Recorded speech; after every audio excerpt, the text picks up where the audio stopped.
Tere tulemast Võrkturunduse lehele. Minu nimi on Kristjan Kiis. Täna räägin ma lihtsusest. Kuidas hoida oma meeskonnas ja enda tegevustes asjad lihtsana.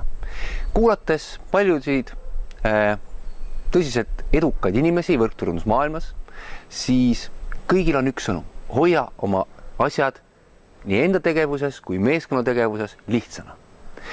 Inimestel on omadus mõelda ja teha asju ikka keerulisemalt ja leida omasi viise, oma lahendusi.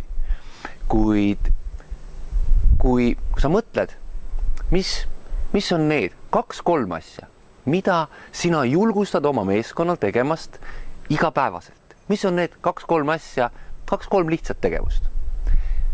Mõtle enda koha pealt. Mis on need 2-3 tegevust, mida sina teed ja julgustad ennast tegema igapäevaselt?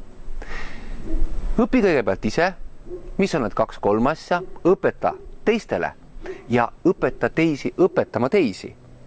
Mis on need 2-3 asja, mida nad võiksid teha igapäevaselt. Hoia asjad lihtsana ja see paneb sinu meeskonna tööle.